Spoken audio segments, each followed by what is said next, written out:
Olá, seja bem-vindo ao nosso Psicologia e Propósito, podcast que traz assuntos do dia a dia dentro de uma perspectiva que a gente lida com emoções, pensamentos, comportamentos, fé e tudo isso trazendo luz para nossas rotinas. Hoje eu tenho um assunto que é extremamente delicado. A gente já teve alguns aqui bem fortes, né, como abuso sexual, transtorno de espectro autista, escola inclusiva. Tem tantas coisas que a gente traz aqui para essa mesa, mas hoje a gente decidiu fazer um papo bem específico para todos aqueles que são envolvidos com o ministério, seja pastor, obreiros, evangelistas, líderes de independente qual o grupo, se é dos jovens, das mulheres, dos homens, mas tem um papel importante de liderança dentro do ramo eclesiástico. Saúde mental e os pastores. Como é que é essa relação? Dá para falar sobre isso? Dá para ter um equilíbrio? Tudo é espiritual? Vamos tocar no assunto também de cristão tem a bênção do pastor para ir a um psiquiatra, a um psicólogo? Olha, quem vai conversar isso comigo, ele é pastor, apresentador do programa Somos Um, que é um grande sucesso aqui no CJC, casado, pai, líder dos homens que vencem, faz um monte de coisa e consegue um tempo para estar aqui. Eu estou falando do pastor Ednilson Lima. Pastor, o senhor é de casa, eu tenho um prazer gigante de conversar com o senhor, não só na frente das câmeras, mas nos corredores. Sim, a gente sempre conversa nos corredores. O senhor, para mim, é uma grande inspiração assim, de conhecimento, de homem de Deus, de pessoa que tem foco, que tem uma fé exemplar assim, para a gente. Eu acho que, como a Bíblia fala, né, para aqueles mais novos, serve de seja um exemplo. Sim.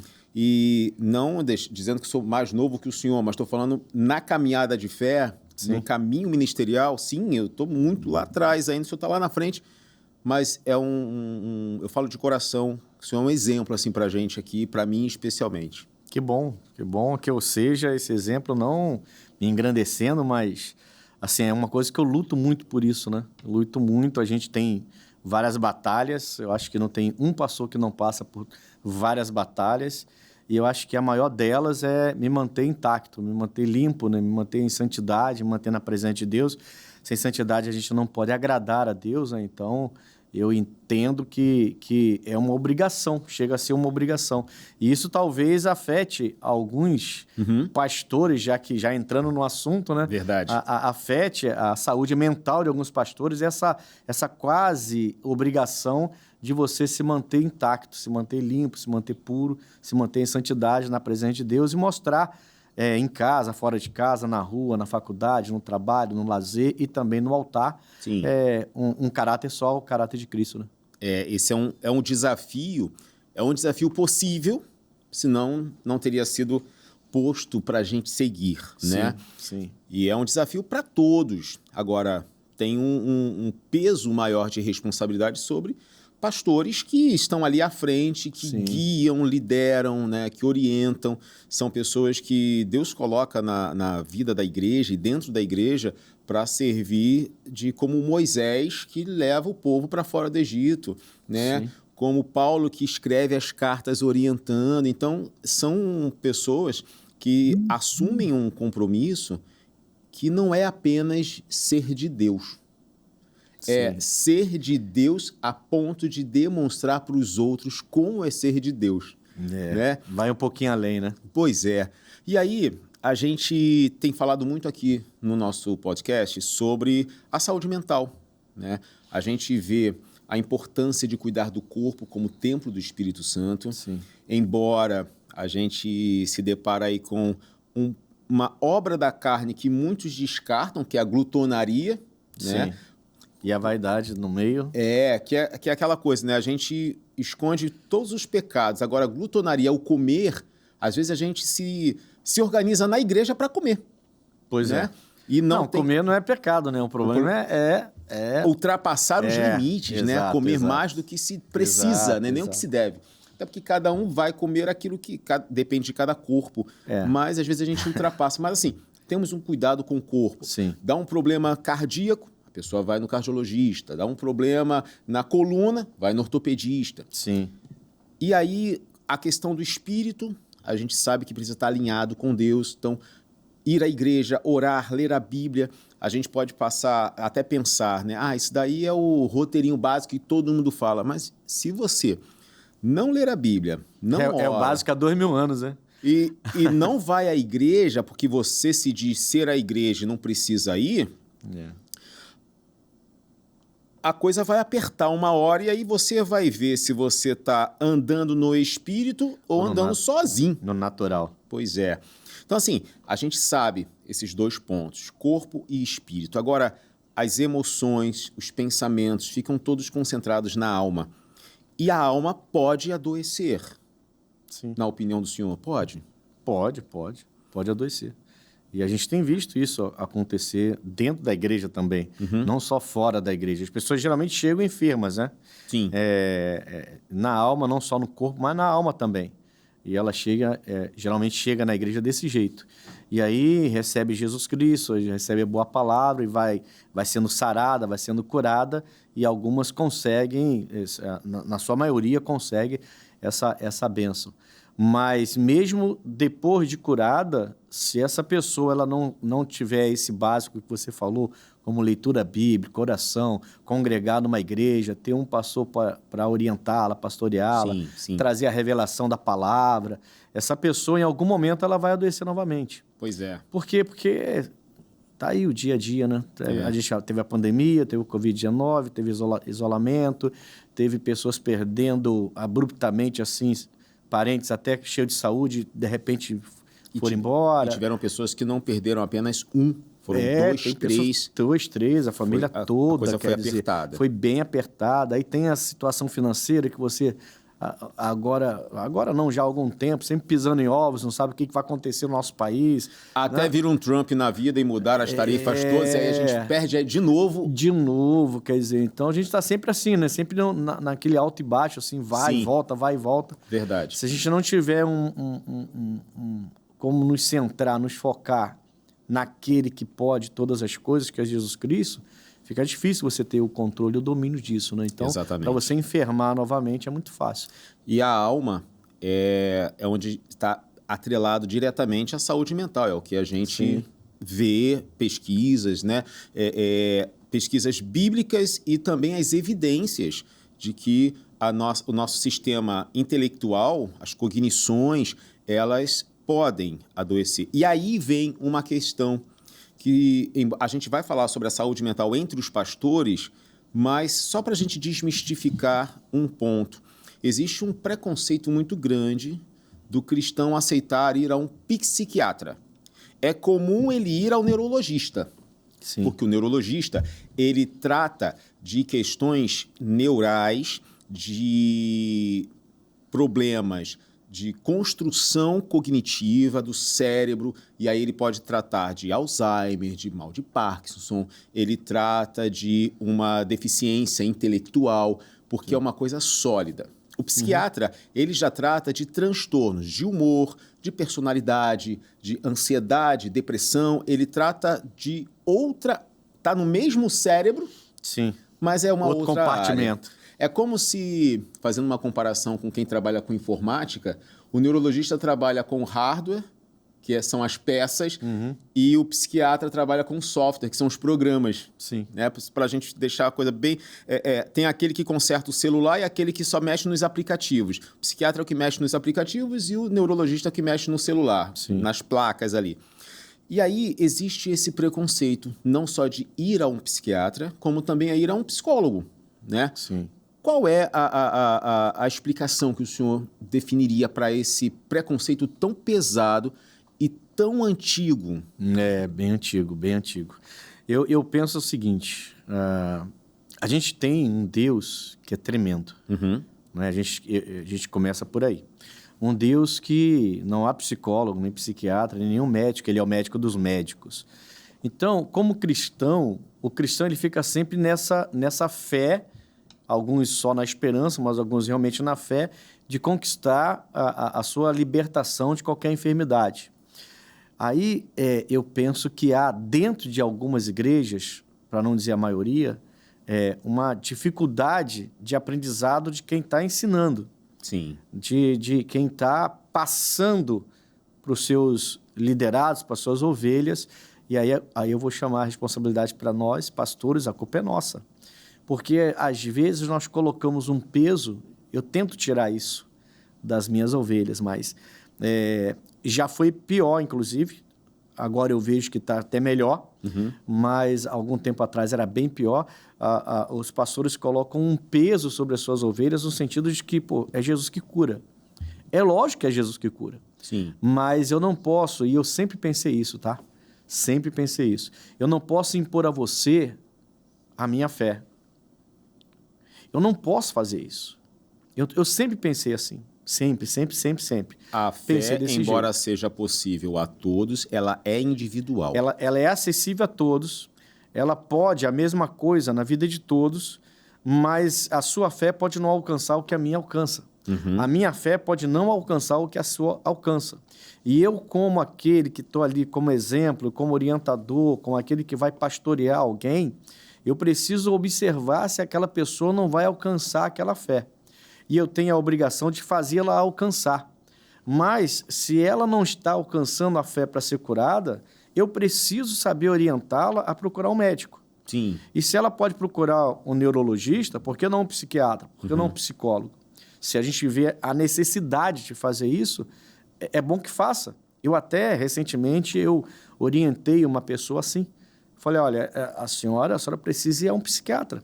A senhora precisa se tratar. Porque a senhora não consegue nem assimilar o que a gente fala.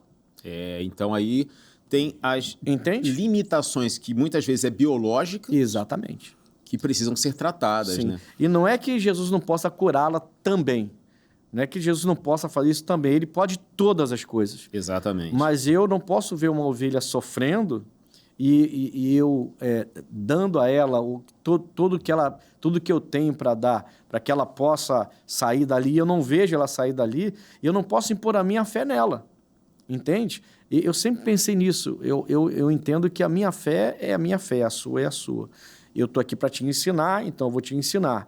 Mas se você não consegue sair daquele buraco que você entrou, a gente tem a medicina para isso. Exatamente. Né? A gente tem a medicina para isso. Os médicos são para os que estão doentes, né? Foi o que Jesus falou.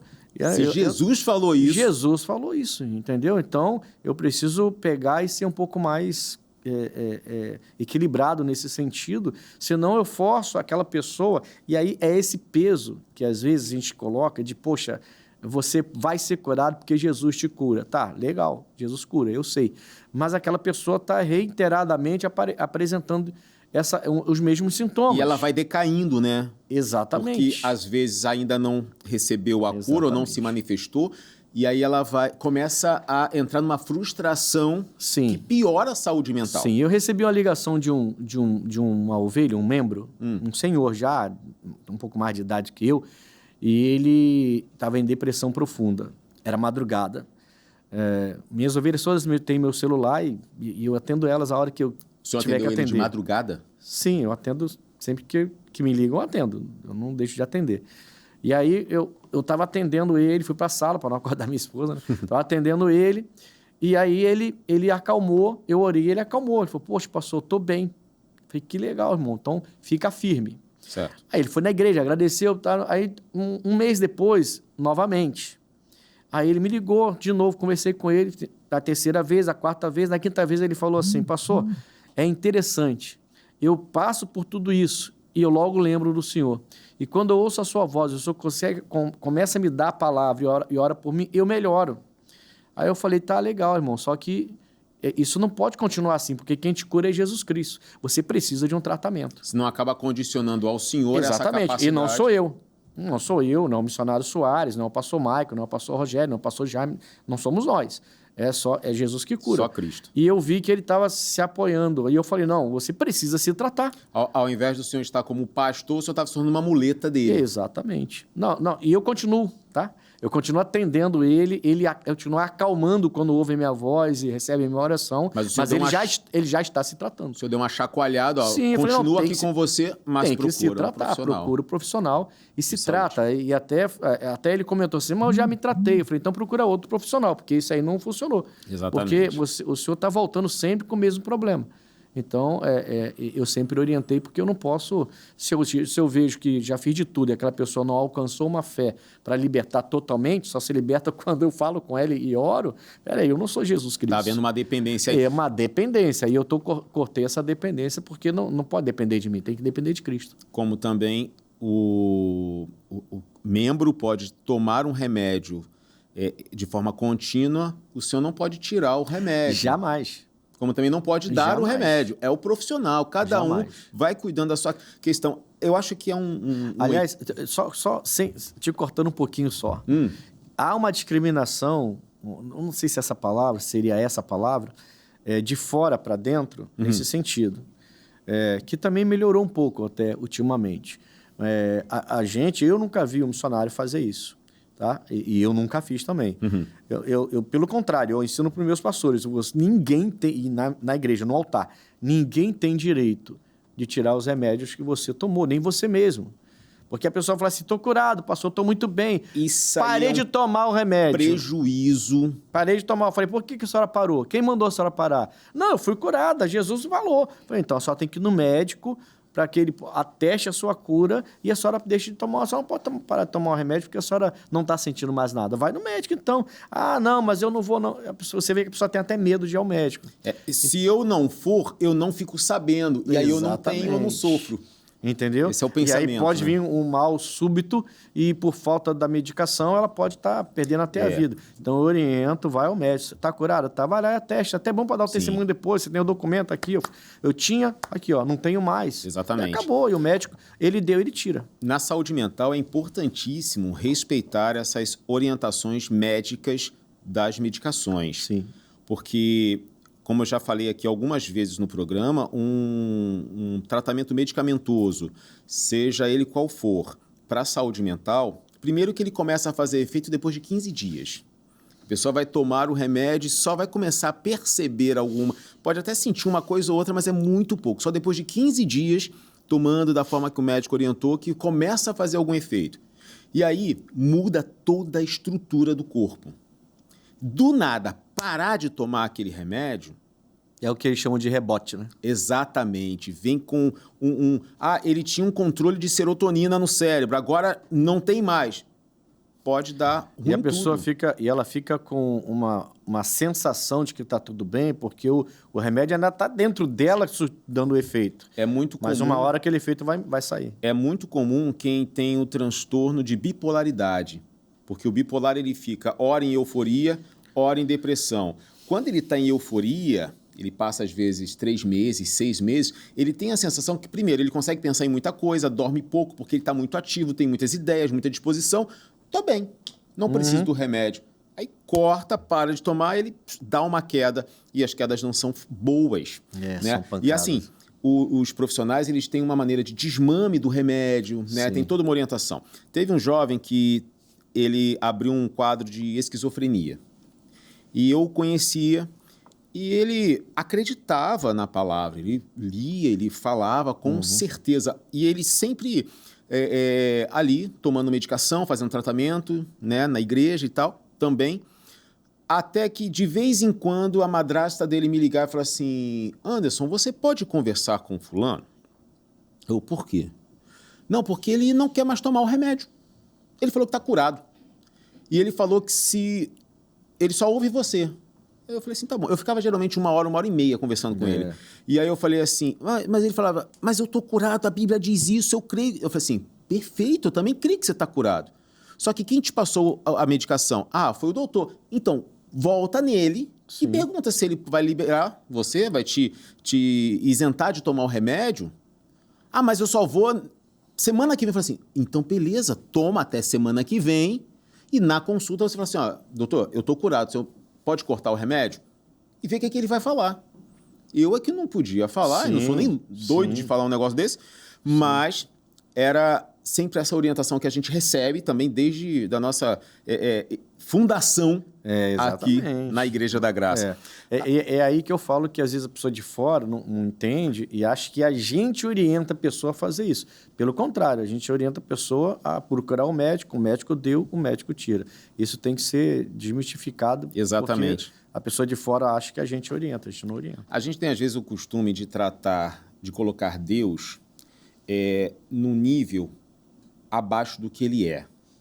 Ele é o topo, ele está no topo, ele é o exaltado.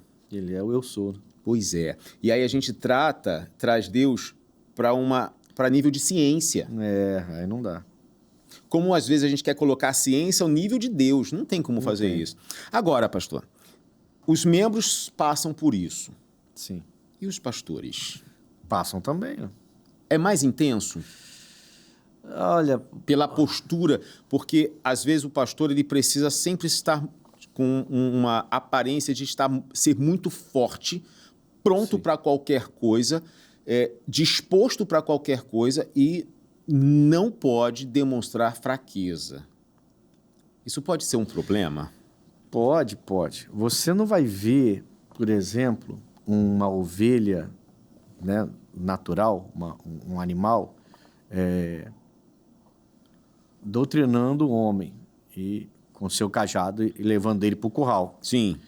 A ovelha, ela está lá para ser doutrinada pelo pastor, é diferente. Uhum. E Jesus fez essa analogia, não foi à toa, né? Então, nós pastores temos essa... E aí que está, essa palavra obrigação é muito forte, mas essa quase que obrigação de estar sempre bem mesmo para as ovelhas, tá? Aí cabe a preparar bem os pastores. Isso acontece, tá? E não é, eu não acho que seja pouco, acho que seja muito. Eu já vi alguns pastores com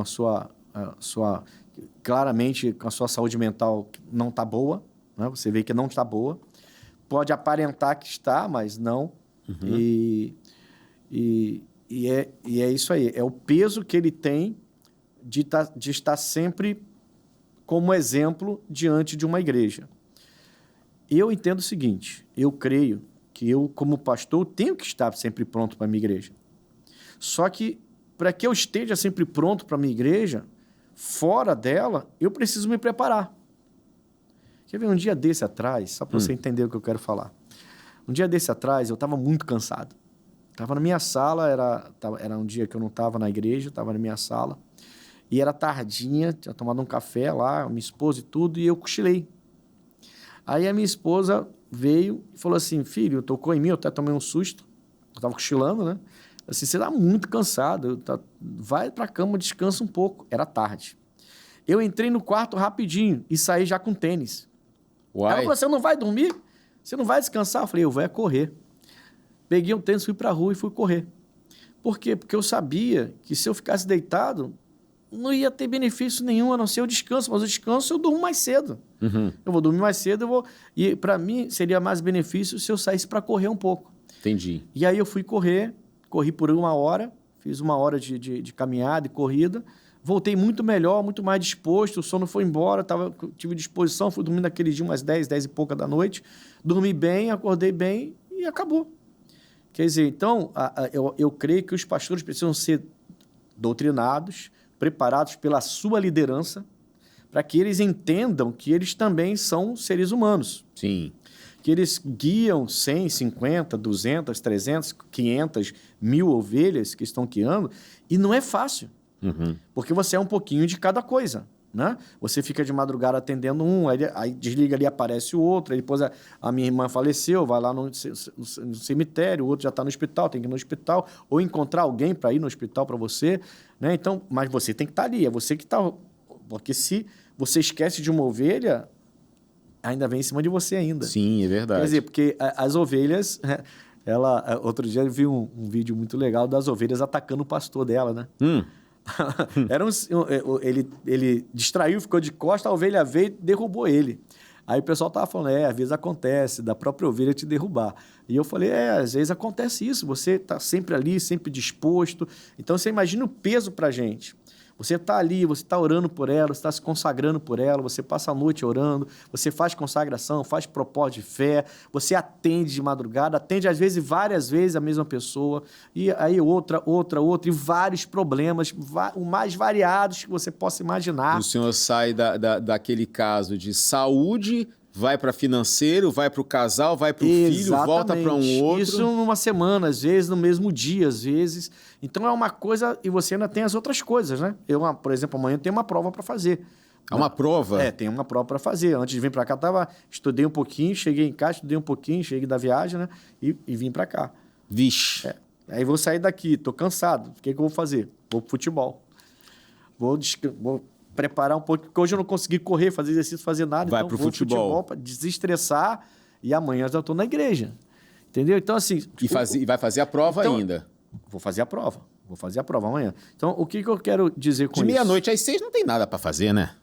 Não, tomara que não, precisa, né? Não tomara precisa. que ninguém ligue, né? Mas tem uma coisa que eu ia perguntar ao senhor. O senhor falou dessa rotina e extremos. Então. Já aconteceu do senhor fazer um velório de manhã e um casamento à noite? Ou uma festa que o senhor tinha que ir, ou... Ah, sim. Sim, já aconteceu. Uma vigília que o senhor precisava fazer à noite, de manhã o senhor estava lá. Já aconteceu. Mas é um ping-pong. É de um extremo ao outro. É por isso que você, assim, os pastores, para que a sua saúde mental esteja boa, primeiro, o básico. Palavra, oração, consagração, não pode faltar. Segundo, eu sou pastor de ovelhas. Então, eu tenho que dar muito valor ao pastor que me pastoreia. Uhum. Então, hoje é o pastor Michael, né? Mas já foi o pastor Rogério. Então, quando eu vou na reunião ministerial, eu vou para sentar e prestar atenção, não vou para ficar conversando. Porque é a única hora que eu tenho para receber uma palavra que possa me segurar. É o momento que o senhor se torna ovelha. Membro, ovelha. Exatamente. Ali. Então, eu não vou para lá, eu até falo com os meus pastores, quando eu comecei a obra, eu sentava lá atrás. Uhum. E aquilo me distraía muito, porque eu via um conversando aqui, outro conversando aí, eu ficava distraído. Aí eu fui lá para frente. Aí o pessoal pensa, o pastor gosta de ficar lá na frente para todo mundo ver. Não é. Eu vou lá para frente exatamente para não me distrair, para poder ouvir a palavra tranquilamente. Entendi. Porque faz o sentido, momento que faz eu tenho. Sentido. Entendeu? Só vai acontecer no outro mês. Poxa, de mês em mês, entendeu? De verdade. mês em mês, além da televisão. Aí tem o missionário, o pastor Jaime, mas é a televisão. Mas o culto que o senhor vai para participar é aquele ali. Eu lembro de um culto com o pastor Rogério Postigo, porque eu chorava, uma criança, irmão. Uma palavra que ele deu, que veio de encontro com o momento que eu estava passando. E na hora da oração eu chorava. Ele até me chamou no escritório depois. Falou, tá tudo bem? Tá tudo bem. Aquele jeito dele, se preocupar. Né? Tá tudo bem. Eu falei, pastor, tá tudo bem. Esse culto foi excelente. Foi para mim. Eu estava precisando essa semana. Foi difícil. E esse choro foi só Deus descarregando mesmo. Pode ficar em paz, tá tudo bem. Que demais. Entendeu? Então, assim, eu acho que os pastores, é pesado para eles, é pesado para a gente. Claro que é pesado. Mas eu tenho que saber que Deus me chamou para isso. E lidar com isso tudo, no meio de todas as emoções e pensamentos. Exatamente. E pastor também pode sofrer de algum transtorno. TDAH, Sim. Por exemplo, pode ter toque, enfim. Quem conversa comigo aqui é o pastor Ednilson Lima, ele é pastor da Igreja da Graça, pastor regional em Bangu, aqui no Rio de Janeiro, e também apresentador do Somos Um. Olha, o programa Somos Um, ele é excelente para falar sobre relacionamentos entre casais, de marido e mulher, com filhos, família, estruturação, como lidar com os conflitos de dentro de uma casa. É o programa para você assistir. É o pastor Ednilson com a pastora Marilza, esposa do pastor, que conversam ali de forma brilhante. Eu fiquei muito feliz por tê-los no nosso canal, aqui no canal CJC, falando sobre esse assunto. Uma referência, mais uma vez, repito, para a gente aí que deseja construir e manter a família. Além disso, o pastor também é apresentador do Conexão, um programa aqui de... O Conexão traz assuntos ainda mais polêmicos do que o que a gente traz aqui no Psicologia, né? A gente aqui vai numa linha de saúde mental, né, para poder lidar, que é uma lacuna que a gente percebeu que precisava. E aí, eu deixei uma pergunta no bloco passado. Pastor, pode ir no psicólogo? Poder pode. Eu acho que pode. Eu não vejo problema nenhum. Eu nunca fui. Não, pastor. Aí a gente falava isso no bloco anterior, né? O pastor, ele tem que saber para que ele foi chamado. Uhum. Então, eu tenho que saber a responsabilidade que eu tenho na mão. Depois que assume o pastoreado, não tem como ter crise existencial. Exatamente. E o peso que eu tenho na mão. Eu tenho peso. Então, eu tenho que me preparar, né, para que eu possa estar nessa guerra, que é uma verdadeira guerra, uma verdadeira batalha. Se eu faço isso, dificilmente eu vou precisar. Tá? Mas, caso necessite, eu não vejo problema nenhum ele se tratar, já que ele não conseguiu. Lógico que ele não vai poder... Eu penso que se eu estou me tratando com psicólogo, eu cheguei a esse ponto de ter que me tratar porque a coisa ficou grave na minha saúde mental, eu não vou ter condições, então, de dirigir uma igreja e abençoar as minhas ovelhas. Eu vou ter que me retirar disso. Uhum. Por um período, pelo menos, para que eu possa me tratar e depois voltar. Eu preciso ser honesto. E o senhor acha que esse é o obstáculo que muitos podem evitar de procurar um psicólogo? Com certeza. É talvez o principal. Uhum. O medo de perder o ministério, o medo de perder a sua igreja, no caso.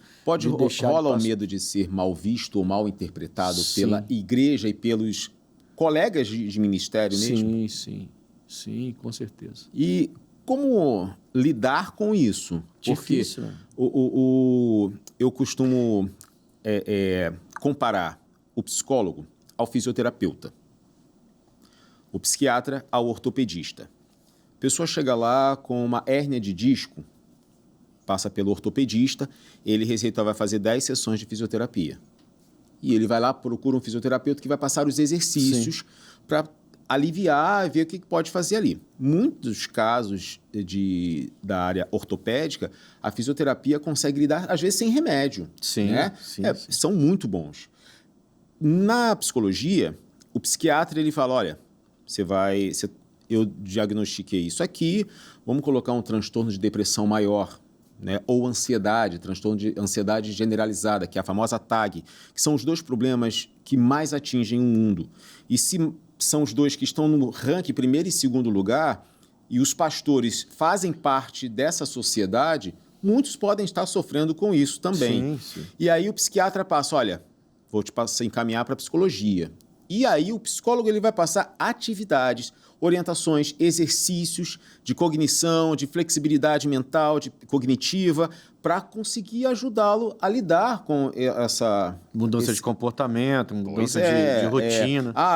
O pastor que tem uma compulsão alimentar, ele precisa, às vezes... Sim. É domínio próprio. Ok, mas às vezes ele não consegue pela crença que ele tem de que ele talvez guarde um transtorno de ansiedade ou um transtorno de depressão que não pode falar para ninguém e ele se alivia na comida. E talvez ele nem saiba disso. Exatamente. Provavelmente ele nem saiba disso. Ele não sabe que aquilo é porque ele tem esse transtorno. Exato. Ele vai saber no médico. E aí fica naquela, ou eu me trato ou eu continuo fazendo. Esse é uma guerra interna. É uma guerra eterna. Eu gosto muito do apóstolo Paulo, né, quando ele fala o que eu quero fazer, eu não faço, o que eu não quero, isso eu faço. Bom de conversar com o pastor Edinho, que ele vem assim, do nada, ele solta o que Paulo falou, assim como se fosse um negócio simples. Mas é simples, né? Porque eu vejo Paulo, assim, ele não queria fazer porque ele sabia que não era mais para fazer, mas ele fazia. Uhum. E eu vejo isso no início de ministério, porque depois ele não toca mais num assunto semelhante a esse. Né? Então, o que ele não queria, ele termina fazendo. O que ele fazia, o que ele não queria fazer, ele termina fazendo. O que ele não tinha que fazer, ele não fazia. A gente passa por isso na nossa caminhada o tempo todo. Né? Muitas vezes já aconteceu isso comigo e com todo mundo, com todos os cristãos. Ninguém realmente é perfeito.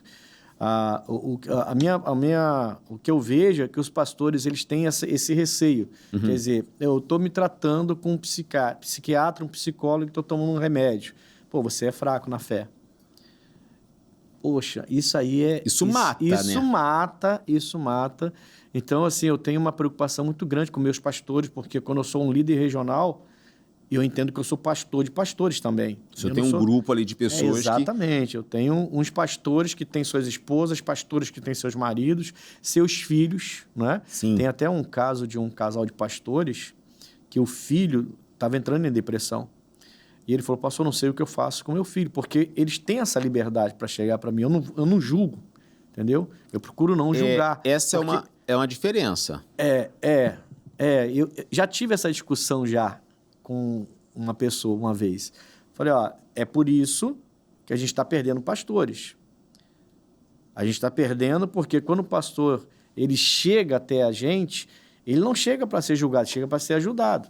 Agora, é lógico, o pastor tem que ser bem sincero.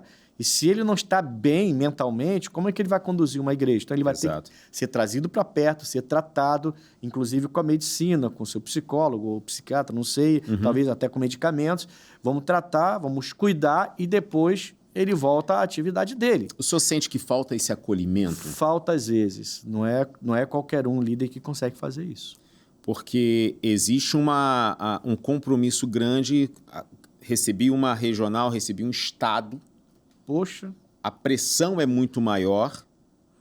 Né? Porque dado é cobrado, Jesus falou. Né? Pois é. E aí, eu não posso deixar um pastor que abre um quadro de depressão. E às vezes o quadro de depressão, ou a depressão, começou a se manifestar pela própria correria mesmo. Sim, por não tem nada se a ver frustrar com e pegar uma coisa que não consegui fazer e começa a starta as crenças centrais de eu não sou capaz, realmente eu não estou conseguindo, fulano consegue, eu não sirvo para isso. Começa aquela comparação, né? Pô, exato. Fulano chegou agora, cresceu mais do que eu fiquei para trás. Desperta lá ou starta gatilhos de ansiedade ou tem uma síndrome do pânico. Eu já vi algumas vezes o próprio pastor Jaime falando de síndrome do pânico. Sim, né? sim. E foi muito interessante porque ele demonstrou, olha, eu tive, eu venci. Né? Não é uma coisa que, não é que não exista, existe.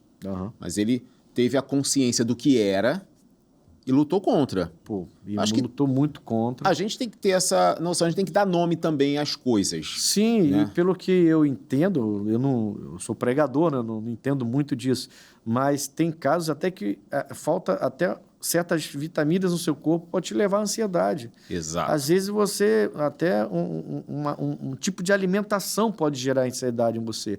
Uma rotina ruim, né? De ficar mais parado, de não ter uma noite de sono ruim. Uma noite de sono ruim, e pode ser por causa de um desvio de septo.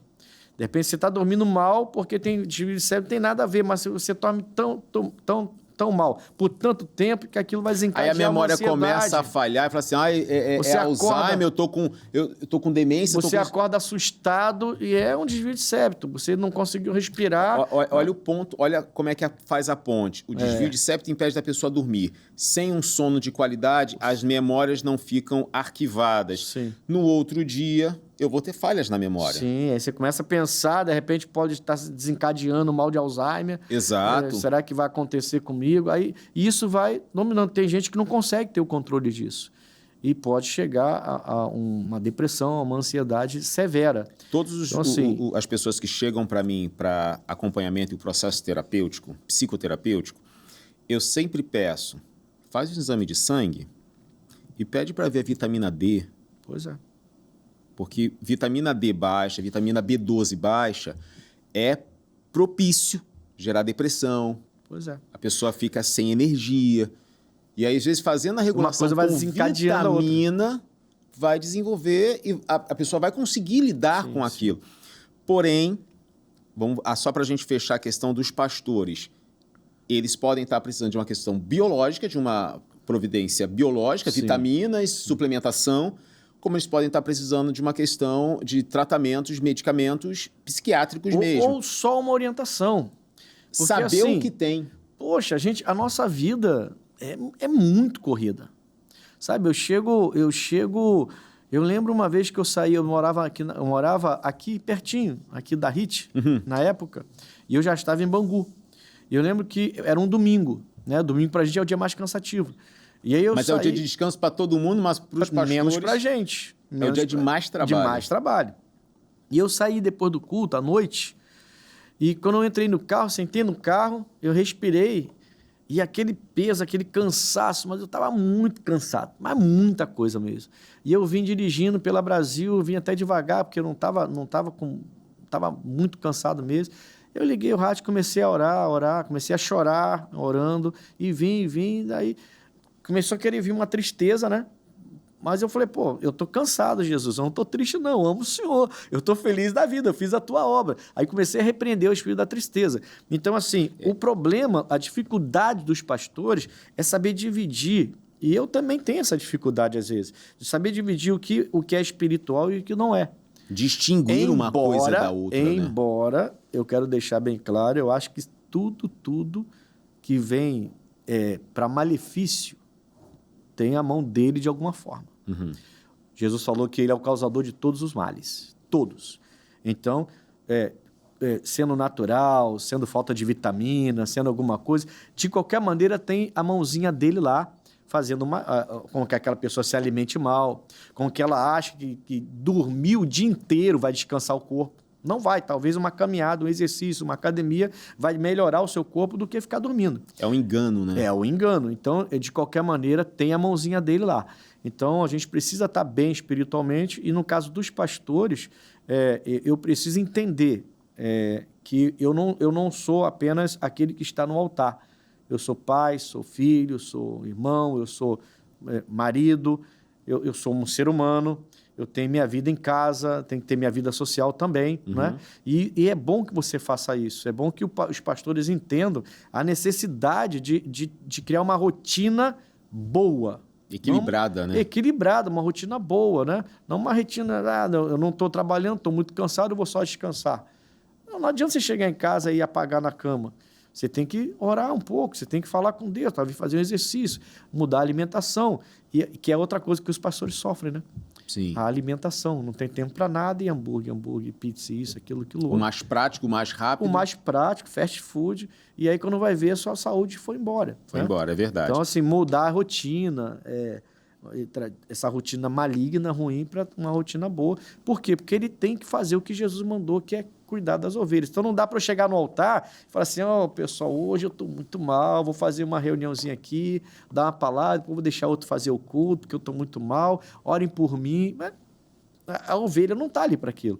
Não é a ovelha que tem que cuidar de mim, eu que tem que cuidar da ovelha. O pastor tem que saber para que ele foi chamado. E tem que saber que fora do altar ele precisa se cuidar para estar no altar em condições de abençoar as ovelhas. O senhor, quando descreve, né, a rotina, ela é muito intensa. Sim.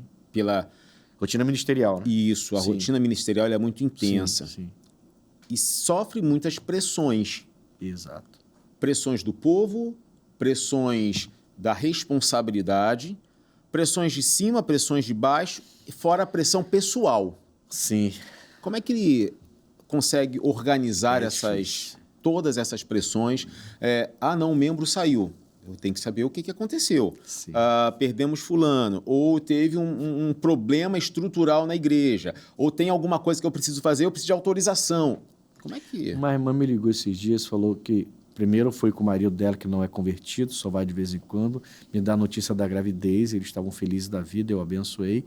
E um mês depois ela me ligou chorando, dizendo que tinha perdido o bebê, eles estavam arrasados.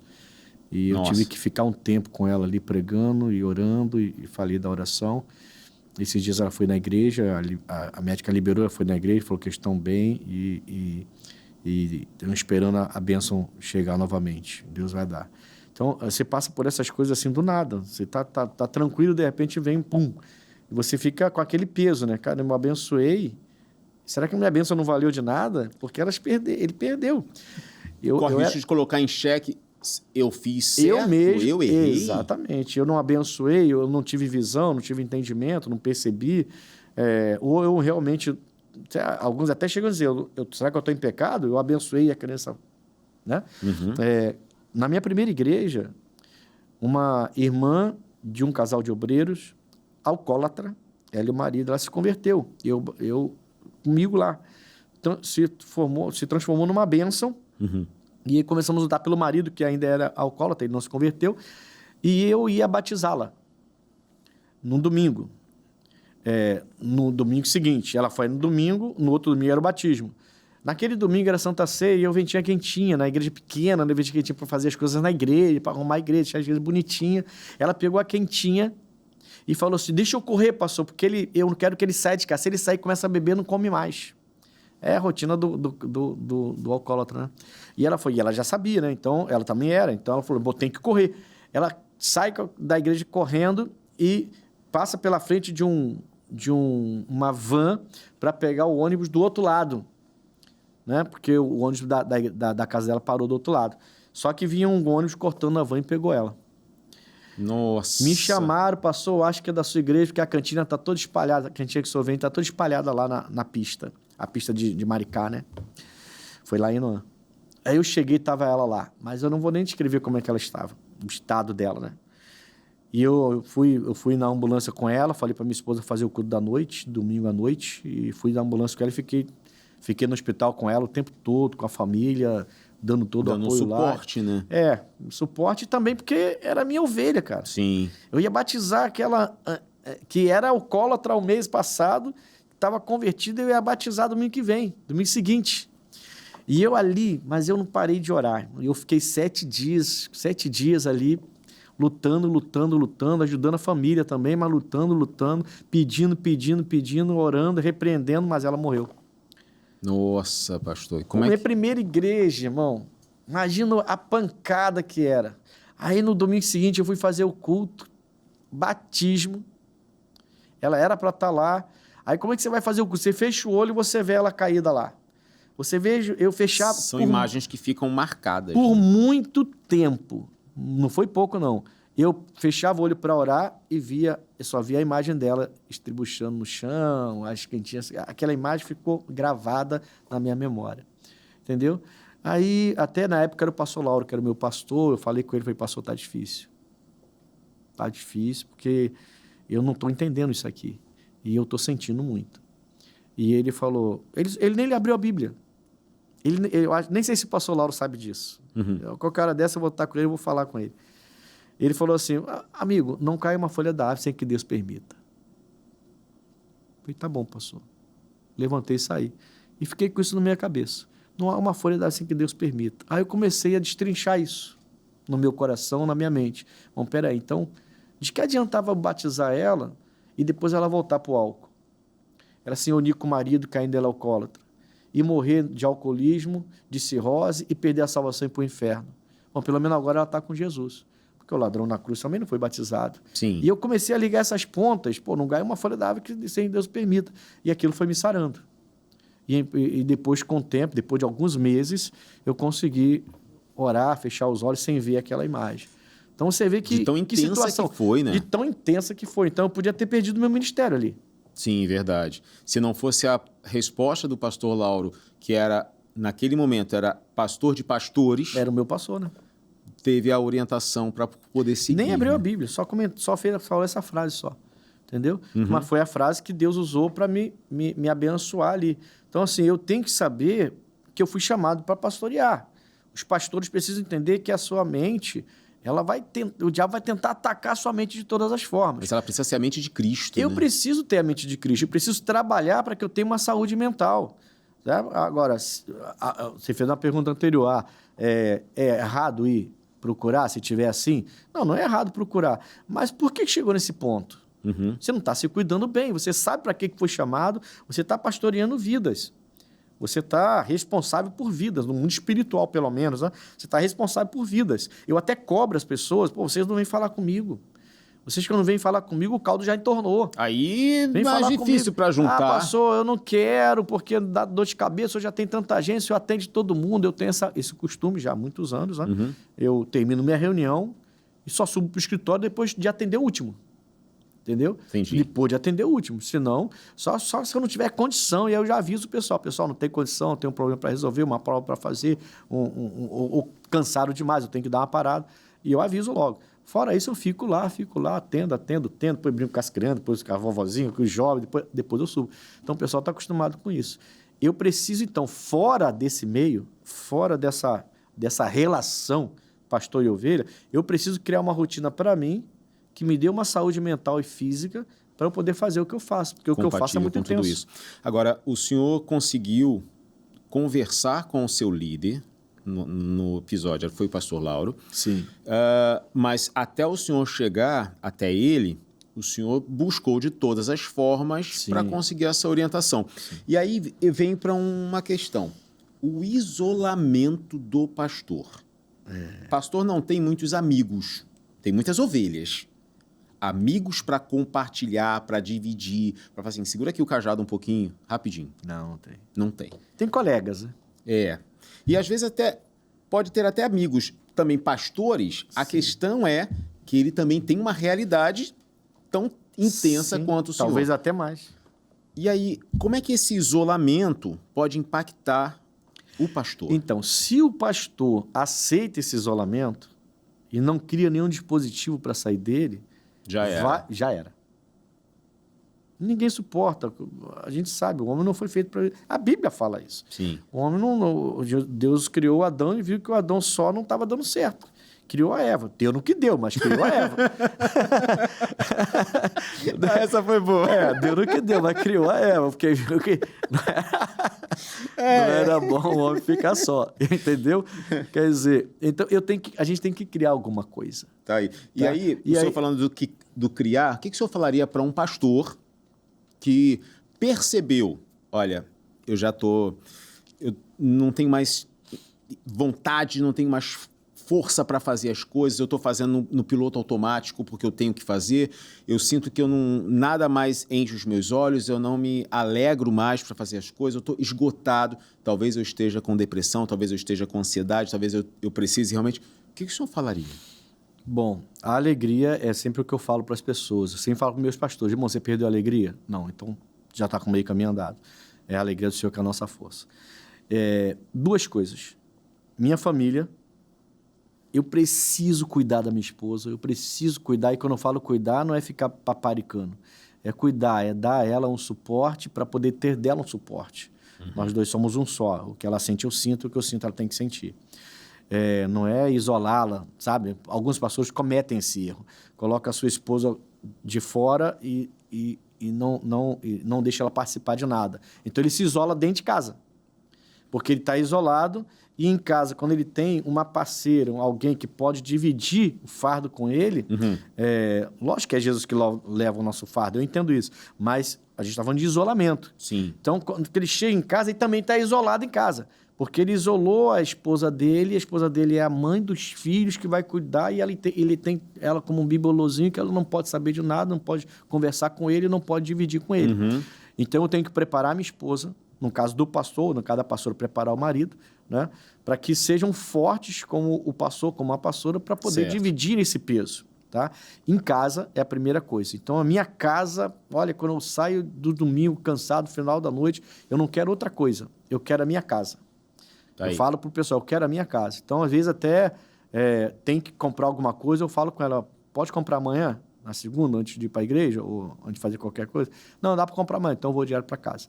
Eu gosto de sair e chegar em casa. Cheguei em casa, tomei um banho, estou do lado da minha esposa, a gente tem aquele clima agradável entre nós, amoroso e alegre.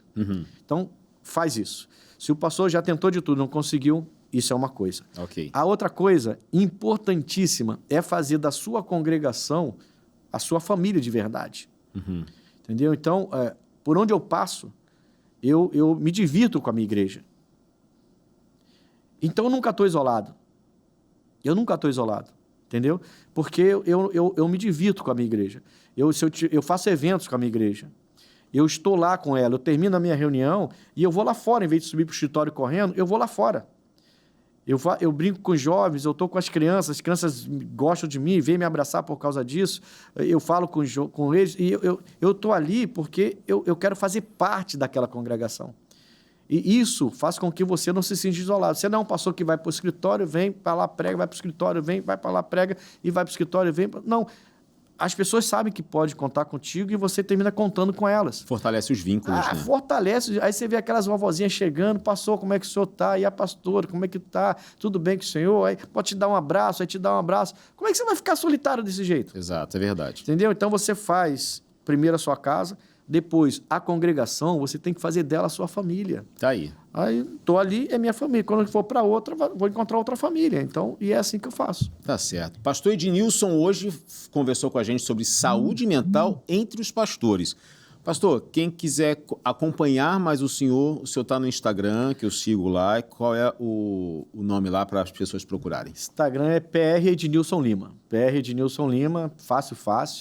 A gente vai estar, você vai estar lá vendo tudo que a gente está fazendo. E no CJC também, né? É verdade. No CJC, no canal lá no YouTube, Conexão, Pastor Ednilson Lima, o da Conexão. A gente está orando para aparecer um canal também do Somos Um, né? É verdade. Que ainda não tem o canal do Somos Um, mas vai chegar. Mas você consegue, dentro do CJC, encontrar no YouTube também o Somos Um. Programa Somos Um. E a gente vai estar sempre junto. E na igreja, né? Lá na Rua Coronel Tamarindo, 2030, em frente à estação de trem de Bangu ali, vai lá, você vai encontrar a gente lá e eu vou ter o prazer em falar com vocês. Pastor, muito obrigado pela sua presença aqui. Eu Foi que demais. agradeço. Acho que a gente teria mais umas horas para conversar, porém, a gente tem o nosso limite aqui de tempo, senão a programação corta a gente. Na verdade, a gente já passou, a gente já ultrapassou. Mas você de casa, muito obrigado pela sua companhia aqui. Foi bom demais conversar sobre esse assunto, tendo a sua parceria aí através do canal CJC ou do YouTube do nosso canal. Esse foi mais um episódio de Psicologia e Propósito.